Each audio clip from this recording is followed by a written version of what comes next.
So I want to talk about Chris Paul once again because I think that we need to really evaluate just how valuable of a player he is, because while you do have players like Devin Booker, DeAndre Ayton, Mikal Bridges, Monty Williams being the coach of the Phoenix Suns, that's all cool and dandy, but Chris Paul was the biggest reason why the Phoenix Suns returned to the playoffs this year. Last year, the Phoenix Suns were 34 and 39, the 10th seed in the Western Conference in 2020. This year, after adding Chris Paul, they took a huge leap, a 17-game improvement.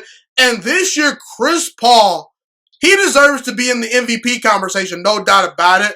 I don't think he should win the MVP, but he should be up there with Nikola Jokic, Steph Curry, Joel Embiid, Giannis, He should at least be in the discussion, okay? Because Chris Paul is one of the most valuable players in all basketball. And Chris Paul, he's the true definition of what a point guard is. Chris Paul is the definition of what truly a true point guard is. Like I said, when you talk about things that you look for in a great point guard, what do you look for?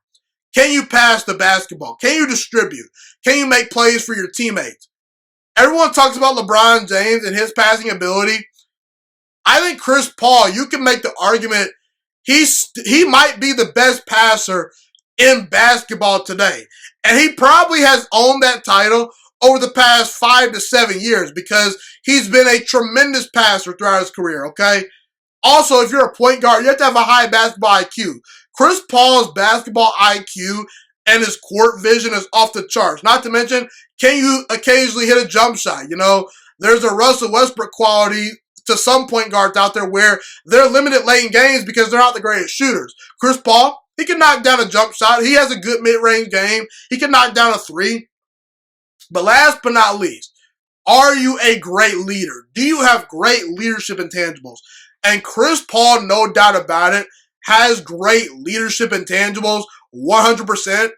I will admit, there have been some reports out there that Chris Paul is maybe not the easiest guy to play with. But like I said, we've heard the same thing about Michael Jordan, Kobe Bryant, even Aaron Rodgers in the NFL. Sometimes all-time great players, and I don't think Chris Paul is quite an all-time great player. I think that he's definitely a Hall of Fame level player. But regardless, great players, sometimes they can be a pain in the butt. But it's for a good reason. Because Chris Paul wants to push his teammates to the levels that he knows that they can reach. Okay, so even though Chris Paul can be a pain in the butt, it's for a good reason, like I said. And I believe you can drop Chris Paul into any era. The 70s, the 80s, the 90s, the 2000s, even today's NBA. He's a Hall of Fame level player, no doubt about it. And wherever Chris Paul goes, that team wins. New Orleans, the Clippers, Houston, Oklahoma City, and now Phoenix. He's made all of those teams relevant at some point. Those teams have all won at a high level with Chris Paul being their point guard. And when it's all said and done, if we're just talking about pure point guards, not including LeBron James, not including, combo guards like maybe a Luka Doncic, things like that.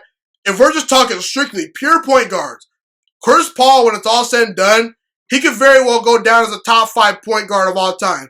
Some people already think he's a top 5 point guard of all time. But regardless, I think Chris Paul is one of the most valuable players in all of basketball. And he is truly the true definition of what a point guard is. No doubt about it. Thank you so much for watching this video today. Please also note that the Juice Alert Sports Podcast is not just a YouTube channel. It is available on all podcasting platforms, including Spotify, Google Podcasts, iTunes, and Apple Podcasts. Also, if you enjoyed this video, be sure to like, comment, subscribe, and share this content with all your friends. This podcast is my favorite thing in the entire world right now. It is my passion. And I want more people to listen to this podcast. I really want this podcast to grow. Also, a fun fact about me is that I want to go into the sports broadcasting and media world once I graduate from the University of Toledo, a college in Northern Ohio. I am looking to become one of the next great sports broadcasters and analysts out in the world. And I potentially would like to start my own network if this podcast really truly grows. Or if I fall short of that goal, I would love to work for a big time network like ESPN or Fox Sports 1. I am open to all networks. So if you believe in my dreams and you see or hear my passion through the screen, be sure to tell all your friends about the Juice Alert Sports Podcast. Stay motivated, you guys. Have a God bless day, and I'm out.